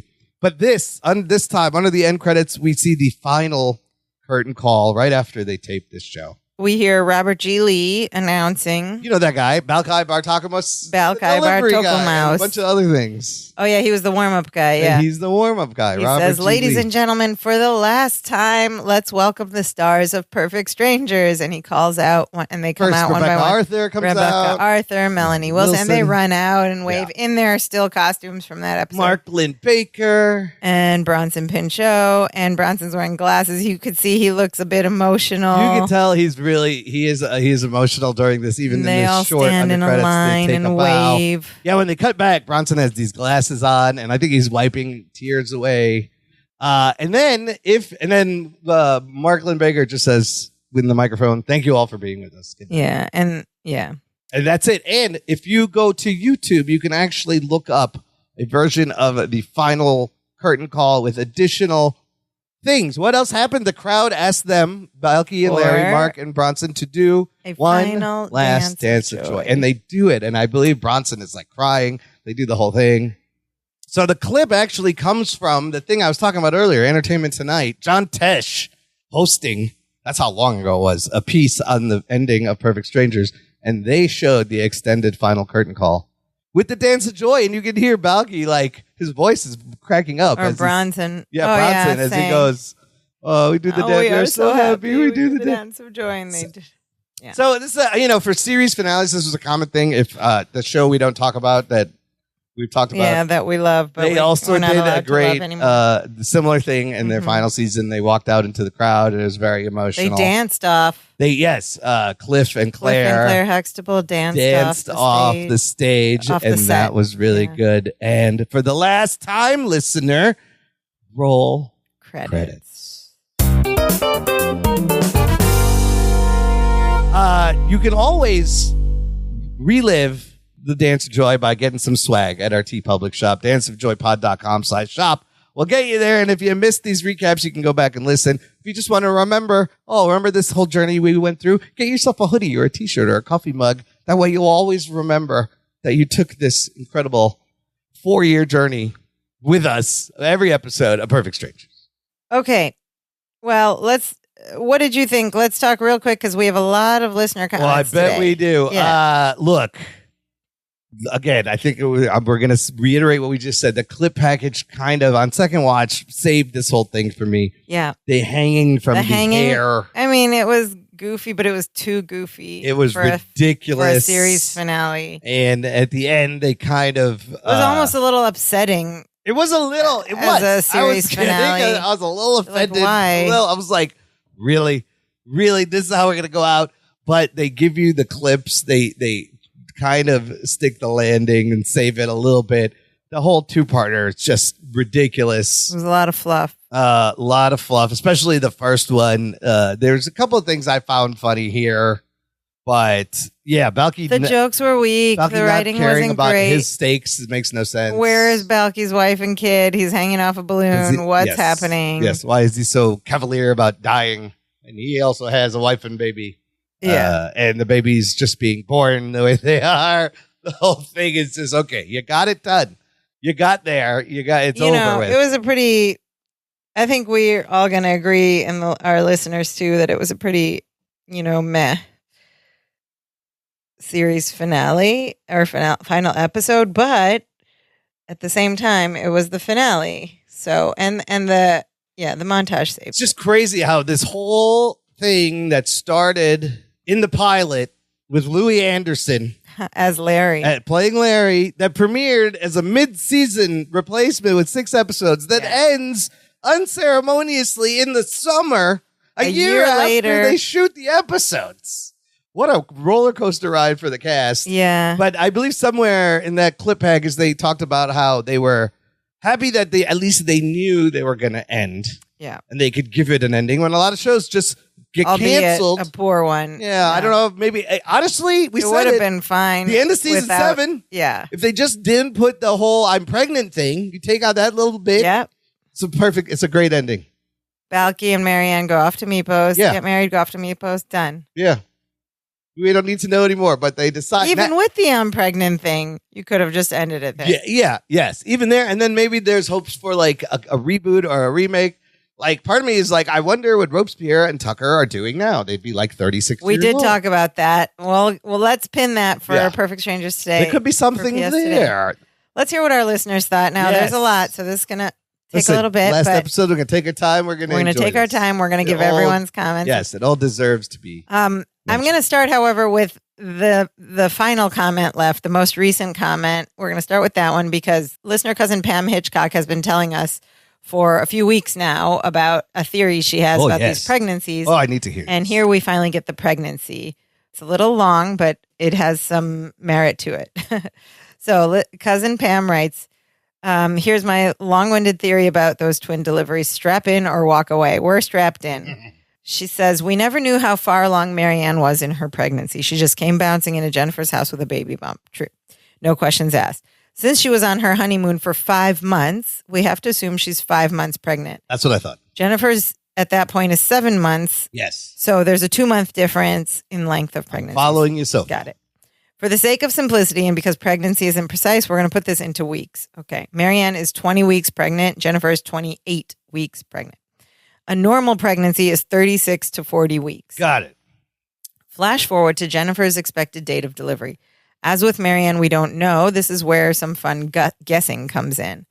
Since Jennifer is a diva and perfect, she probably thought she'd deliver at 36 weeks and had a meltdown when she didn't. She likely gave birth at 37 weeks, which I personally feel is a little early, but is within the range of possibility. I'm also trying to shoehorn this thing in to fit my theory. LOL. So if Jennifer is at 37 weeks, Marianne is now at 29 weeks pregnant because we have to add an extra week to her. Sure. Okay. Marianne and Jennifer had their babies at the same time. So that would mean Marianne's baby would be a preemie in the NICU and certainly not have chubby little cheeks that Balky was talking about. Balky's wallet of photos would contain pictures of a baby on oxygen with a feeding tube. Yeah. If it was even well enough for a feeding tube. Yeah. But Marianne had a full-term baby. Uh-huh. My theory is that Marianne was 2 months pregnant at her wedding. Oh, scandalous. Ooh, That's scandalous. Shotgun wedding. And she says, I have a few things to bolster my claim. Number one, the obvious discrepancy in due dates. Number two, the passionate reunion on the couch between Balky and Marianne and a quickie wedding. Did Marianne tell Balky the news? Number three, Balky's claim that once a couple announces their engagement, they must be married within 24 hours or their babies will be born with hooves. But back in See You in September, Balky told Larry that once a couple gets engaged, after 6 phases of the moon, they must set their wedding date. And take note that Balky, who abhors lying, is not the one who talked about the hooves. Marianne did. Uh-huh. How did that story get concocted in those few minutes that Larry and Jen were in the kitchen? Suspicious. Number four, a 3-week honeymoon that stretched into 5 months? Perhaps to avoid explaining an expanding abdomen growing at the same rate as your best friends? Clever. Number five, and remember, Marianne and Balky were still dating 2 months prior to the wedding. They were only broken up for a few weeks before the wedding. So that's my fun little theory that may not be 100% accurate, but I feel is in the ballpark. Of course, the writers thought it was a cute ending to the series and didn't expect people to pick it apart, and I'm all for suspending disbelief for a good episode, but this one, I don't think so. By the way, I'm an RN, a registered nurse who once worked 3 years in labor and delivery, postpartum, and newborn nursery. Right, so she knows her what stuff. she's talking about. Yeah. What do you think? I am completely on board with this theory because that it tracks. It makes tracks. sense. It's very good. I kind of like that they had a secret and it was hidden and they pulled this out. B is completely unintentional. There's no way the writers I think had this in mind. I think this would be giving the writers of season 8 way too much credit for coming up with this, but it does track. But the you made it timing makes work, sense. and it's a nice fan fiction. Actually, The only way It's that good. it makes sense. It's good, yeah. Is that she was already pregnant. It's good. And if you go back and watch those episodes with this in mind, Well, why would they like, keep makes a it lot of from sense. Larry? And I mean, was that kind of thing so scandalous in '93? Well, yeah, you don't have a baby before you're married. You can't put that on TV. Not on TV, but she's not talking about on TV. She's talking about in their world. In their life. This is a theory, a fan fiction in their Very world. conservative? I don't know. They would have kept it. They would have, like, it wouldn't make sense. They went back to Meepos because it would have been more scandalous on Meepos than everyone would know, with but Cousin Larry in that news isn't Chicago. getting out. Yeah, maybe. I don't know. Yeah, because he showed up with a 2-month pregnant Yeah. Well, yeah. woman that he's just married. It's a good theory. I'm in. I think it's accurate. That's But amazing. thank you for Yes. sharing the theory. Finally, I like it. It's very fun to think about that. Yes. Cousin Pam wrote this theory toward the end of the comment thread, so I'm not sure. It doesn't look like other cousins have had a chance to respond yet. But if you'd like to, please go and do so, and we'll bring it back in our next episode. In the meantime, we have many other comments. Next up, we have listener cousin Maria Khalaf. Welcome back. Who writes, while it was sad to see the show end, at least it ended happily for the characters and made it a feel-good finale in the final scene before the curtain call. Yep. It did end up feel good finale. That's what you got to nail when you're doing this. So they did succeed in that. Listener cousin Nicole Stoner writes, I have a lot of closing thoughts to say here. The best way I can describe season 8 is that it feels like an epilogue. It's amusing to see Marianne have a smooth pregnancy and Jennifer have a rougher pregnancy, but the show always seems to struggle with which couple to emphasize. So on the one hand, Larry was always pining for Jennifer way back in season 2. Yeah. Future Shock is about his feelings for her. The breakup is about the Appletons' engagement. Yeah. The ring is about Jennifer's engagement ring. See You in September. is about them debating what date to set their wedding there was for. a bunch of There are episodes. multiple episodes about their arguments and Larry lying to Jennifer. Their relationship seemed to have a higher focus compared to the Bartokmases. Meanwhile, Balky never really had more than one episode solely about him and Marianne's early stages of their relationship, besides That Old Gang of Mine. To be fair, the two always seemed to have it together, but I wish we got at least a few episodes showing their dynamic more instead of snowballing everything in season 7 and 8, and I think ultimately the series finale suffers a bit for it. Once again, the majority of part 2 leads up to the birth of Tucker, and we only got a few minutes focused on Robespierre in part 1, and then we forgot about Robespierre completely till the very end. As a season finale, I don't like it as much as the others. As a standalone episode, I think it's just okay. She brings up a really good point. It's really good, Why did they feel they needed to focus on the one couple? They could have easily balanced the couple episodes. Yeah, because the show started as like a buddy comedy, right? Yeah. So you're equal. An odd couple. Yeah. You're equal emphasis on both guys. But once there's partners involved, it was more about Larry and arguably, like, Balky and Mariana can be more interesting because they're quirky and they do have a better relationship. one's foreign. Yeah. And they're just cute together. And so, it's a little... Jennifer and they actually seemed throughout like they were into each other. Yes, the whole whereas time. Unlike Jennifer and Larry. didn't seem interested in Larry at all for most of the show. Yeah, it's a very good point. Unfortunate, but very, very good observations. Thank you, Cousin Nicole. Next up, we have listener Cousin Pam Hitchcock, again, who writes, where to start? I'm sad our beloved show is going out on such a low note. I'm not even going to rate this episode. What? My other cousins can do that. I will say the montage was wonderful, very moving, and it highlighted some great moments. The song Unforgettable to accompany the clips was perfect. The series arguably has the best show concept, title song, and opening shots than other 80s and 90s comedies. As far as the series itself goes, it's 10 Bibi Babkas and an A. Overall, absolutely. Overall series, the whole show. A tangent, the theme song, we mentioned how it was on Only Murders in the Building this season in an episode, and then they just dropped it.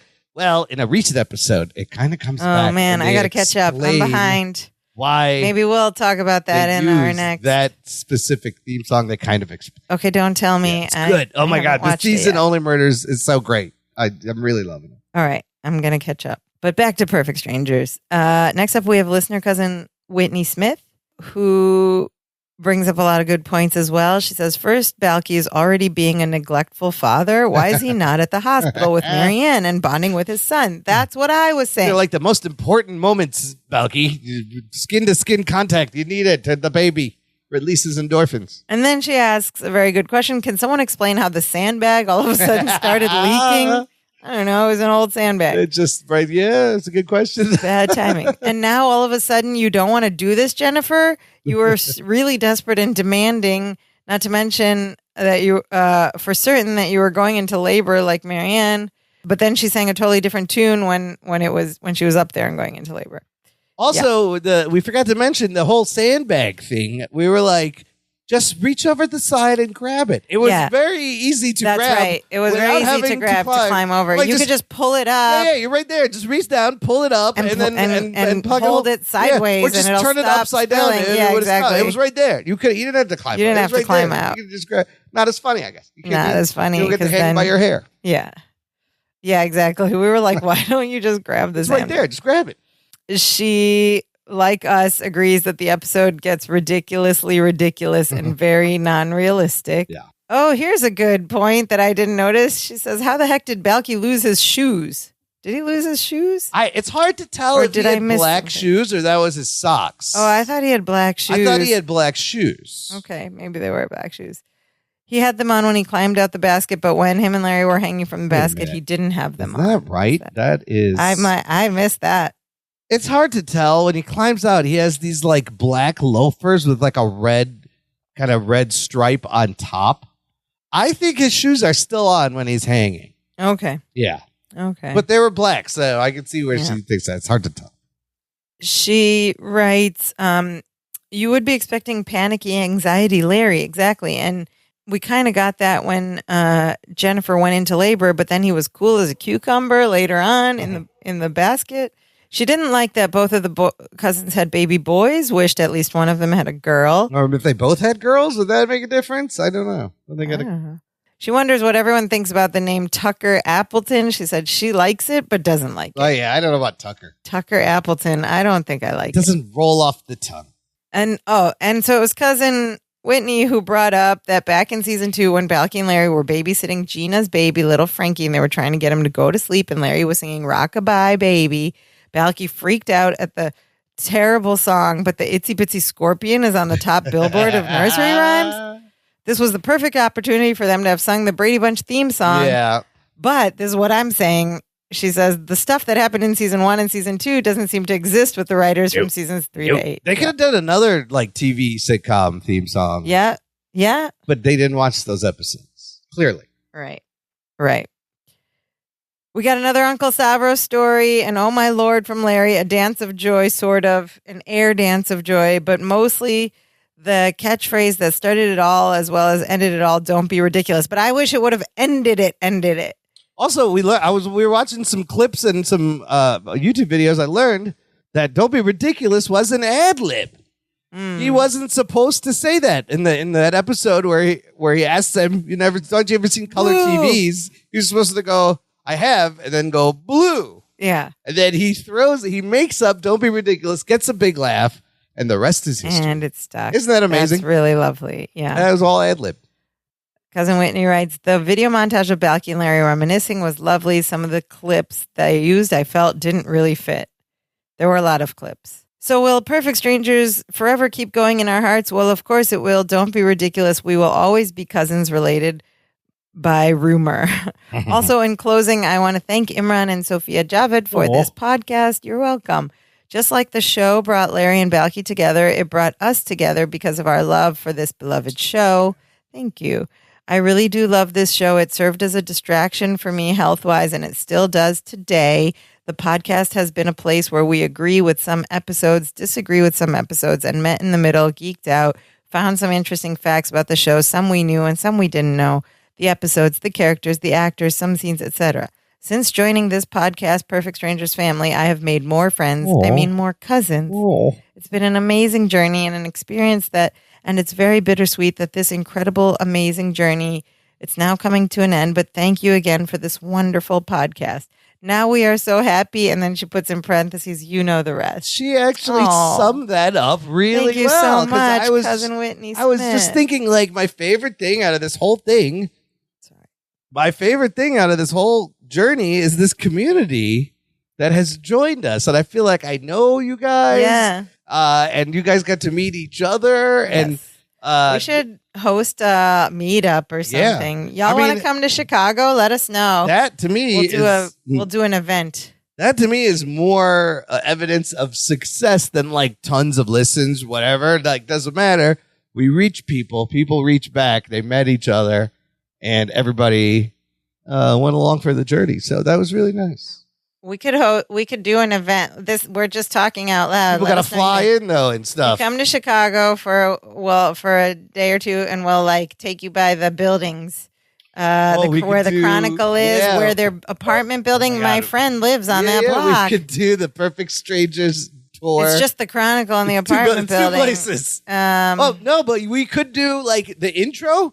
We could go Chicago Theater. I go there. We could go to every position of the intro Wrigley, and like recreate it. Yeah, we could. If you wanted to do that by the lake, in front of Wrigley, in front of the Chicago with Theater. all of us, yeah. Oh my God, wouldn't that be Spend a day, hire a videographer. Nerdy. Hilarious. That would be fun. Let us know what you think of that idea. It would go viral. It would. Be like Perfect Strangers fans recreate original thing. All right, y'all. We're having ideas over here. Get your plane, train, bus tickets. Let us know. It's going to be winter here soon. It's going to be... if anything, me and you should do that. We should. We should just go to every spot, same shot, and just have a photo taken, kind of doing the same things. Let's do it. We gotta hire a videographer to like do the right shots, watch the intro and recreate it. I might know somebody. Oh, great. Yeah. Okay, put a pin in that. Look at us having ideas. We're going to go viral, y'all. I promise you. Maybe not. Maybe or maybe not. But at least if we can get the attention of Marklin, Baker, and Bronson, that would be awesome. Still think we could get one of them to jump on and do Let's try it. Quick conversation. All right, back to listener comments. Sorry, that was a little tangent there. We got inspiration. Cousin Whitney Smith, all of your comments are inspiring us here. Next up, we have Cousin Pam Hitchcock again, who writes, I want to join in with everyone else thanking Imran and Sophia for making this wonderful podcast. I have podcast cousins who became friends outside of the show. As one cousin remarked earlier in the podcast, perfect strangers are everywhere. See, I love this. We're spreading joy. Beautiful. Friendship. Community. Beautiful. Thank you so much. Next up, we have listener cousin Jason Karinko, who writes, I sometimes purposely leave things unfinished. Books and TV shows mostly. I feel like I can extend the life of it if I leave a couple chapters or episodes for later. That way it doesn't seem like it's over, but always waiting for me. Oh, that's nice. Yeah. I know it's irrational, but it makes sense yeah. to me. Yeah. And that's why I was putting off watching this final episode until now. But I also wanted to be a part of the send-off the cousins of this podcast have made possible. As an episode, it mostly felt rushed. Yes. Nobody really believed they were ever in any danger. And although I did laugh once when Larry tried to do a pull-up while hanging from the balloon basket during that sorry dance of joy. They both tried to do pull-ups, so Larry has no upper body strength. It really felt they were just going through the motions. But then the montage of the last 6 years was amazing. Yeah. Am I the only one who teared up? No. We shared so many laughs, and it was time to move on. Thank you, cousins. Thank you, cousin Jason. Yeah, it's like a bittersweet ending, right? Yeah. Like it was like a sucko episode, but like put it out of its misery, nice but it's ending, and it got you. It got you. I really want to know how the actors felt about the writing in the end. Listen, they got paid. They got paid, yeah. As long as the check cashes, right, we're good. And they knew they were going to be remembered, like for the good ones. Absolutely. I mean, I think by the time they're shooting season 8, the legacy has been said. The show was huge. It made them stars. It still is pretty huge, but it was so big. So they did the good stuff. They got it out. Yeah. It's there. Yeah. It just, where do you end before it gets sloppy? Whatever. You forget about the last. You forget. Yeah. Next up, we have listener cousin Barb Weatherby. Barb Weatherby. Who writes, my promise to focus on the good stuff limits me from saying much about the episode. So classy. Except the montage to the song Unforgettable. It still chokes me up a little every time I watch it, and I've watched it a lot. I've included a link here to Bronson and Mark doing the final dance of joy at the curtain call. Yeah, we talked about this YouTube link. We'll put it in the show notes. She says it's very touching.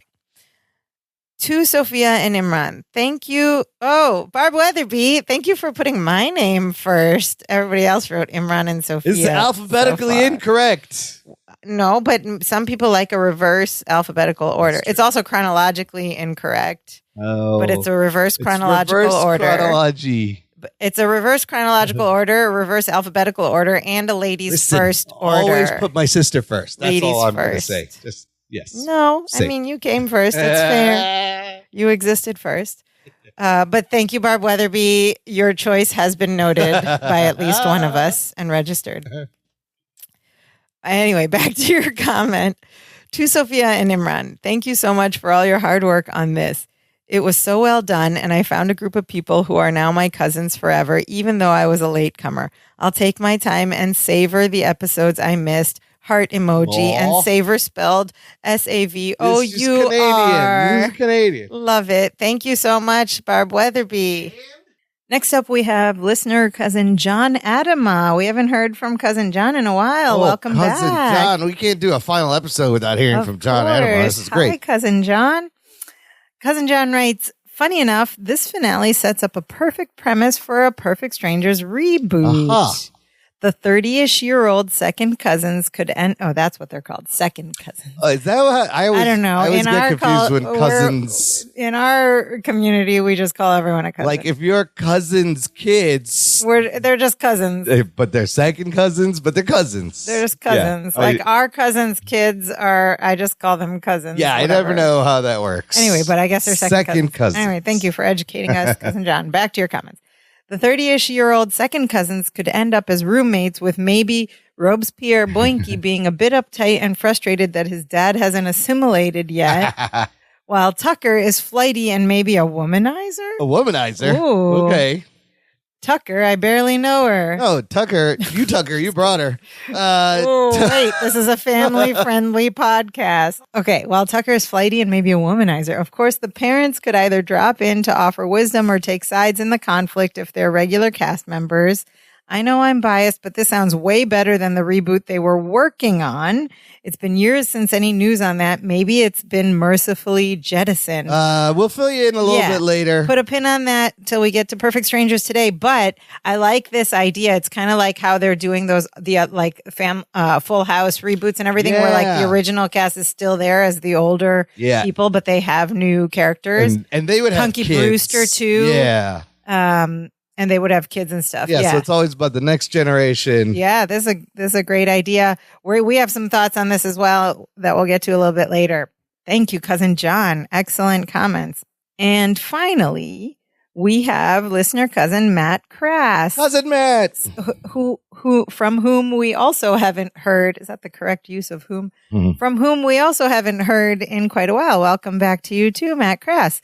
Cousin Matt writes, although the sweet syrupy montage saved this episode for me and made it feel like people who actually knew the history of the show, not season 8 writers, selected each clip carefully because they really hit all the greatest moments. I only took issue with them choosing the song Unforgettable. That's interesting because a lot of people liked it. I kind of enjoyed it. It's a beautiful song. Yeah. But Cousin Matt writes, it just seems like a romantic song between two lovers. Fair. Yeah. Whereas something like You're My Best Friend by Queen or That's What Friends Are For by Dionne Warwick and Friends would have made it feel more like a friendship montage. That's an excellent point. Yeah. Actually. I mean, You're My Best Friend by Queen would have been fantastic. You're my best friend. Maybe Unforgettable was cheaper to buy the rights to. Yeah, possibly. He does make that is a good point. He makes a good argument against that song, but yeah. He writes, working my way backwards through the episode, if Perfect Strangers hadn't jumped the shark numerous times previously, like when they all moved into the house, stopped working in the basement of the Chronicle, or when bombshell Jennifer agreed to marry Larry of all people. Yes, if it hadn't jumped the shark at those moments, it certainly did when we found Balky barely hanging by his feet, hundreds of feet in the air in the ropes of a hot air balloon. Maybe this isn't the time to discuss jumping the shark, but who the hell thought hanging by his feet was a good idea? Exactly. Holding Larry by his hair. Bewildered. Yes, I was like, what is happening? Who thought this was a good idea? Again, I'll say it again. I really would love to know what the actors were thinking as they read the script or went through filming this episode. Cousin Matt writes, also, Jennifer delivered her own baby. Yes, not only that, she also delivered Marianne's maybe without touching her because she was Marianne delivered her own baby. They both delivered their own babies. Delivering their own babies. He goes, are we in medieval times? Did she somehow catch the baby or did little Tucker splat down on the dirty floor of the hot air balloon? That's what happened. And then how did the baby get rescued by the helicopter? I mean, let's think this out. Did they toss it laterally to the news guy? Because I'm literally reading these comments for the first time. I didn't pre-read them. Did they toss it laterally to the news guy? Because I can't imagine the helicopter rescuing everyone by flying directly above or below the balloon. What the heck happened there? I didn't even think about know that. How? Maybe a medic climbed down into, like, from a rope ladder or whatever, and then into pulled the balloon, them up the basket, and then held the baby because they're trained, and then they lifted him back into the balloon, is a crazy, into the dangerous helicopter, rescue operation, or lowered them. Yeah, but then you have a baby out in open air in the sky. I just assumed somehow he got them help to get the balloon back down, or maybe that's what they did. But how did they do that? I'm not sure. Maybe they hitched it.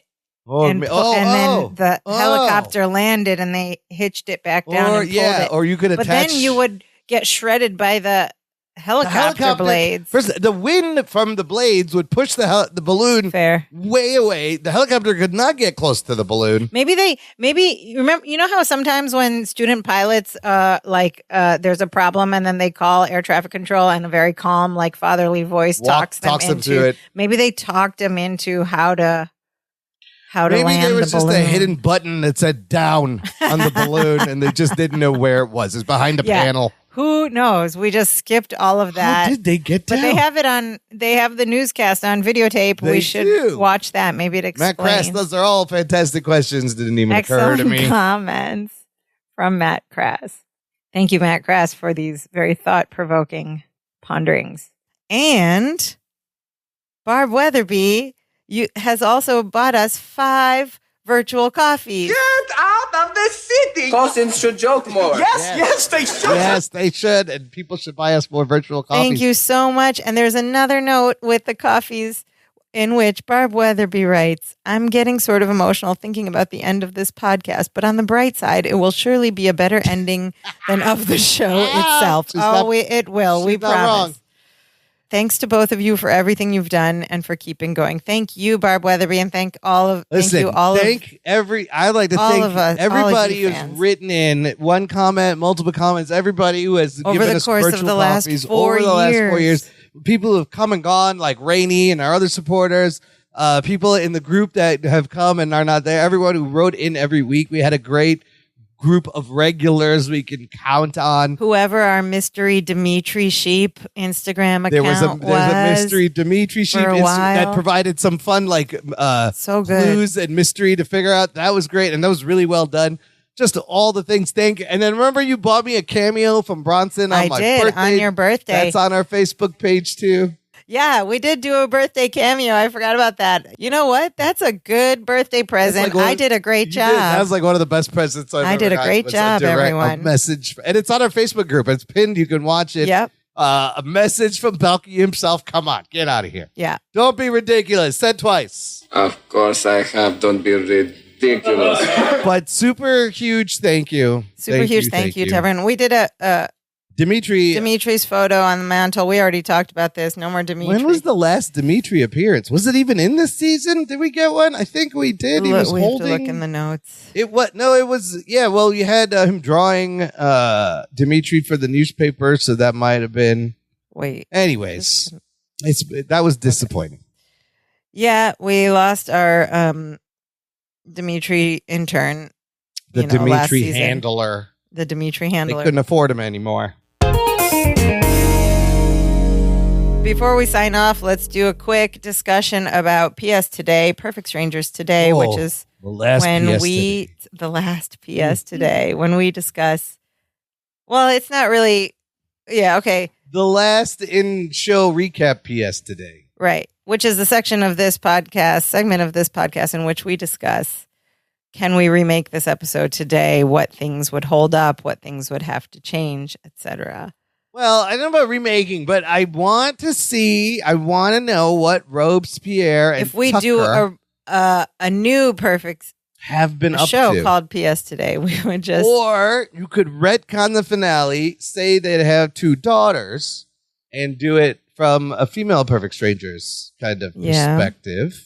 because they're still cousins, right? Yeah, They they're like second. I don't know what the official so they're term both is. like in their 60s now, or maybe even older. Who Balky and Larry. Mark Baker and Bronson. So their with- kids would be like 20s or 30. No, they'd be. That Oh, was. 30, This was. What was this? Wait, 93. well, how long ago was that? Matt. 31. Their kids would be 31. 31 years old. Yeah. Approximately 31, which is the perfect age for sitcom leads. Yep. You could have them show up. I don't know. As far as this episode, with how do you get to her having a baby and a balloon? Yeah. I mean, we kind of did that last week. Yeah. You wouldn't do the silly hanging. You got to make it a little more believable, even though it's a sitcom. Is there any sitcom that does crazy stuff like that now? There aren't even that many network Physical sitcoms. comedy or stunts. Well, and I think that's what made this show special. So if you're looking to reboot this whole thing, you can argue that it will be really hard because it was built on the chemistry between Mark Baker and Bronson Pinchot. It's very specific. It had to be these two. Yeah. And their chemistry, their comedic language, they made up kind of how they would finish each other. They knew what each other But was they should thinking. do like one reunion episode where they bring these 4 actors back. Would you do the thing They're that still all alive, Jimmy right? Kimmel has done with the Norman Lear shows? He did. Have you seen those where No. they do the live reading of All in the Family? Jefferson's on a stage That could be with cool. a modern Yeah. cast, and it's like a live reading, and they're great. They're really great. We should write the script for that and then pitch it to them and be like, would you do a live reading of this reading? With these two, I mean, Bronson has done Surge again after Yeah, 24 why years not? or 30 years, and do Balky?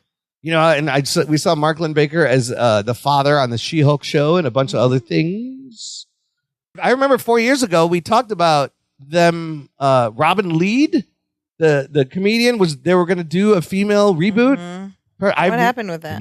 I haven't heard anything in the 4 years since that article came out. The only information about this reboot is still that same article from 2021.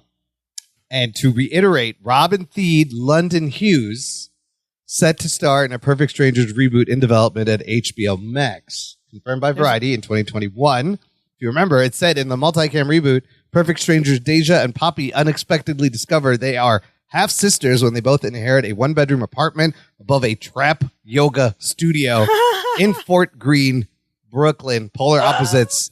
They must learn how to live and work together. It will also be produced by Richard Boyette, one of the original He's still around? producers. I guess, but this I article forgot that it was going to be above a trap yoga studio. yoga. I don't even know. That's not I've even been going to to be a trap thing. yoga studio. By the once. time this comes out, that was 3 years ago. Yeah, There's been it's no not a further thing anymore. I don't know if they're still working on this. I don't know if this is still happening. This article's from 2021. It's the most recent thing I could find. So I don't know. It didn't sound like it would have the same. You can't. One of them has to be a foreigner, but it's so sensitive to do that now. This Like, is, you can't- this is the case of catching lightning in a bottle. I don't know how you recreate this magic. The fact that the comedy and the physical comedy is almost timeless, that it still holds up. because 30+ it's years not going to later. be exactly Perfect Strangers. It's going to be like a general buddy comedy with like a Laverne and Shirley or something. It's not going to be exactly perfect. Like, why would you call it that? What about that makes it the Perfect Strangers reboot? You know what I mean? Because she didn't know she had a half sister. I don't know. No, that's Opposites. not enough. It's No. got to be. So I mean, and I've thought it's hard. It'll be hard to recreate this. You Yeah. don't even have many half-hour. Well, first of all, you don't have any multicam sitcoms anymore. But you don't even have single Although cam I sitcoms did that have this two people. idea. I Yeah. thought about it Yes. as like a reboot with women, but Yes. it would be like the Chicagoan would be like someone like me, right? Yeah. And then it would be like a cousin from Pakistan, Yeah, I see- a Pakistani Yes. Pakistani woman, not an Like, American, fresh off the who boat. comes to like in a very realistic modern situation, comes for like gonna be a medical doctor. school Yes. or something, Yes. and then needs to get married, whatever. Yes. All those stories will fall in the same way Yep. with Balky and Larry. Yep. It's not a fictional country, but it can be. It could be a fictional South Asian instead Yeah. of fictional Mediterranean. And you could do a bunch of things where she's supposed to get an arranged marriage, but she Exactly. gets a Just like crush Balky. on an American guy, Just like Balky. and struggles with and who other she shows is. have done that. Yes. Other movies have done Yes. that. But check it out. What if we didn't make them exactly Pakistani or Indian, just like Balky was like a fictional Mediterranean country that you was like invent, Greek? like We can a make a South Asian country that's like Pakistan or India, Yeah. and that way we wouldn't. and you could do whatever you That want. way we don't have to respond to criticisms or Yes. whatever. But instead of like Greek Mediterranean play on words, we just do Exactly. it with Indian Exactly. culture. Oh my Wouldn't god, that be fun? That would be a lot of fun. And it would be women. And so like the Chicago, the American would be like this, modern woman, Yeah. who's like on the apps or whatever. And then they learn about each other and they learn and grow and they teach each other and become, and at first they don't think they're going to get along because she's like a modern, one was grown in America and one's like, and it turns out that maybe the one from the home country is like actually more liberal. I don't know. Like there's so many different Yes, stories you they can do. They would teach each other different things. Yeah. Oh, I can totally see this in my head. All right, let us know what you think about It would be that, fresh. too. It would be something about a culture, and we're getting a lot of those shows now that are full. Yeah, but it would. Asian But casts. the twist would be like it's not a real country. It's Yes. like, and that's That's what would make it a proper Perfect Strangers fake- reboot because it's aligned. Yes. It has the same elements. And it allows you to have fun, make things up, and you Yeah. don't have to be accurate. You can pull in, like what they did on the show, where they pulled in all these random fashion things, like they didn't really keep it to one region and stuff was from all over the place. You could do the same thing with the Mideast and the India. American could still whole be area. like a newspaper. I mean, there are newspapers or like a media person, whatever Larry ends up doing in the end. Yeah. Maybe a blogger or And it could be influencer. modern issues. Exactly. Modern current events. I like that. I like that. There's that. a lot there. You could do a lot there. You can make funny songs and dances. You could even do a dance. We It's could like do a Bhangra we could do dance. a dance of It would joy. be a dance of joy, but it would be like Indian dance style, which would be kind or of fun. something made up because I Or don't you- think Dance of no. Joy wasn't anything No, Greek. they It made was- that up. Yeah. That's the other story. Is literally in the script says they do the dance of joy, and the And two they guys made it just up. made up that dance. But you know what? If we wanted to do a proper homage, we could keep the same Dance of Joy and You have could. the ladies do it Yeah. with maybe a little twist. Now you need to find someone who two people that have that chemistry that work. Like that would be the hardest thing. Would be casting this and having that.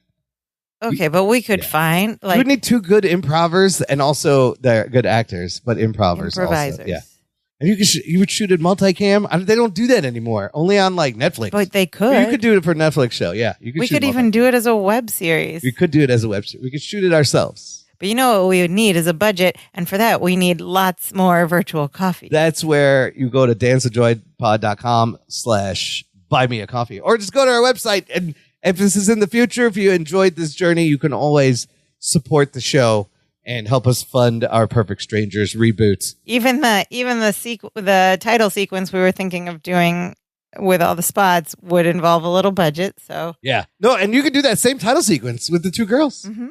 And that would really tie it together. And people would be like, oh, they're going for one it. in South Asian clothes, Yeah. one in Yeah.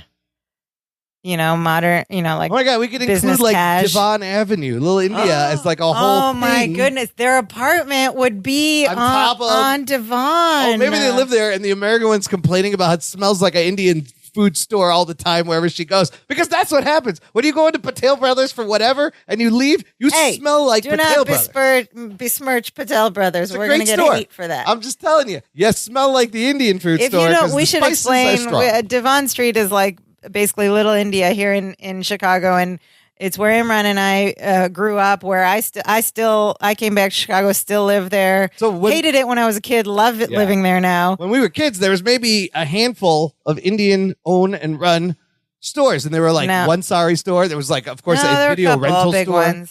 jewelry. Now it's a whole strip, Now and now people people come from visit, all over yes. the city Yeah. to get food there and whatever. And they've really recreated the loitering Pakistani Indian people do late at night, just on the street. Like it's the It's worst social, street to, for sure, yeah. but it's the worst traffic, worst street to drive down. That's why I live there. I just walk. Yeah, you do not want to Yeah. drive. It's annoying. People will just cut out. They'll walk it. But this is just like Pakistan. That's what happens. So it's yeah. That's the we're It having a lot of set good there. ideas The today. show could be set there. The show could be set there.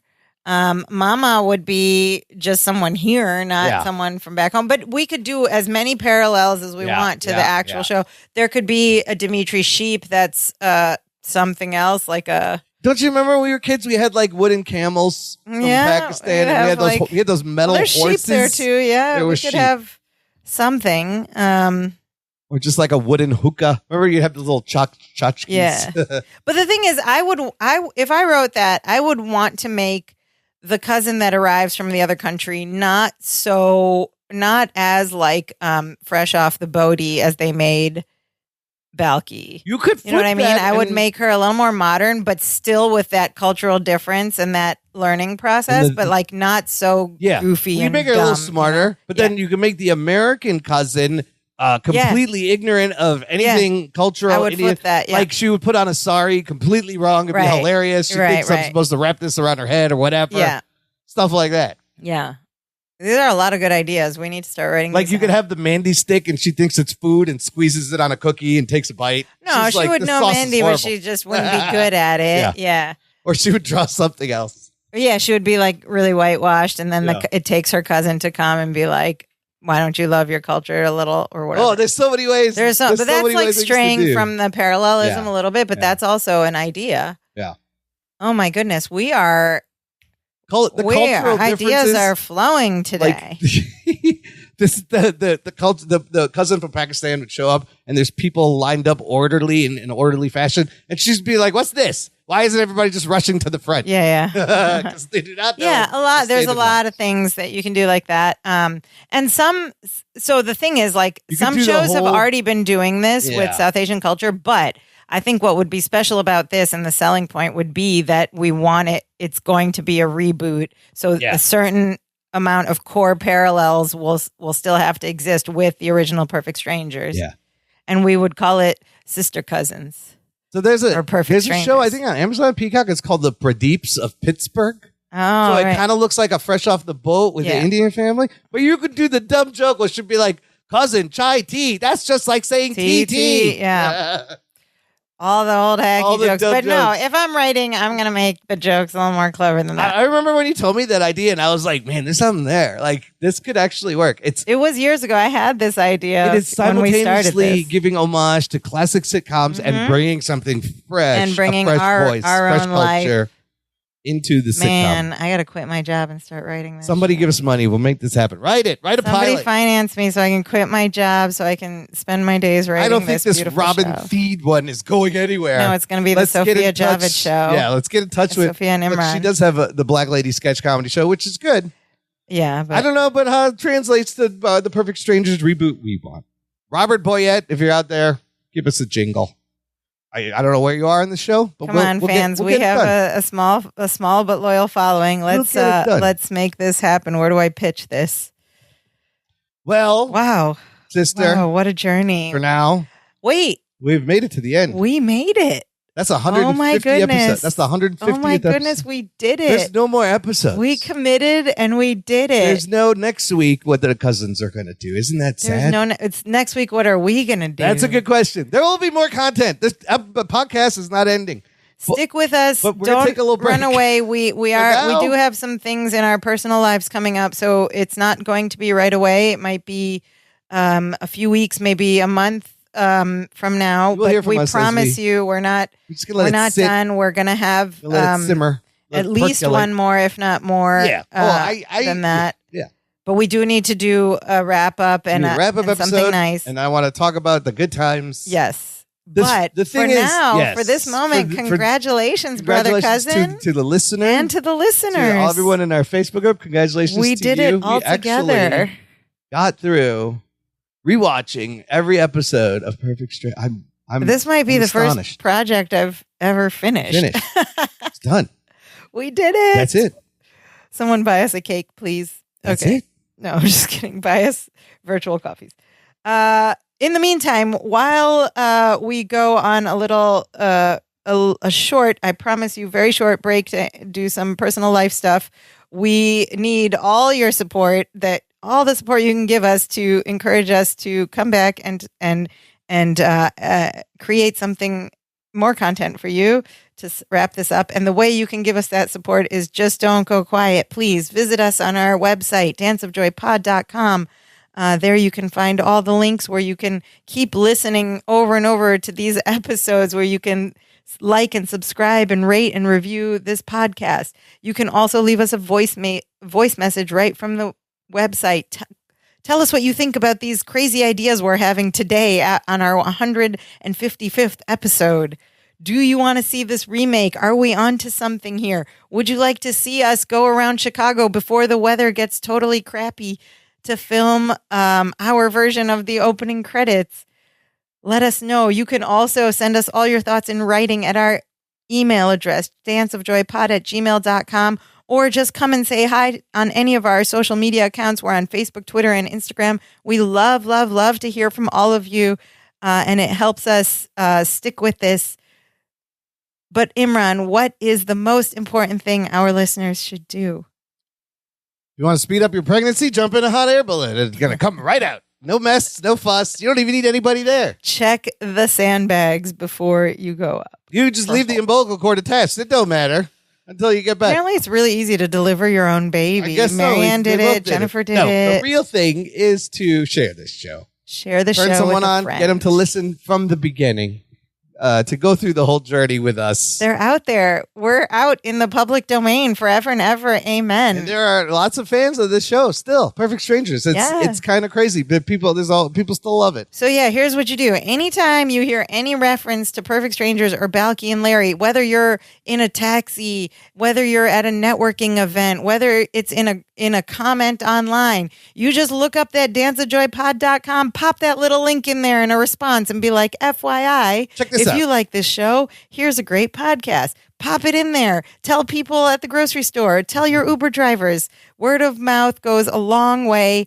And especially if we're going to go on and think about creating more Perfect Strangers related content, we're going to need that word of mouth. And it really helps us. And it's absolutely free and easy for y'all to do. And we appreciate every single bit of it. That's our show, our 155th show, the end of Perfect Strangers. That's a wrap. That's a wrap. Final curtain call. Thank you so much for listening. We love you so much, every single one of you. Now we are so happy. Now we are so happy. We do the dance of joy. Hey, hey, hey, hey, hey, hey, hey, hey, hey.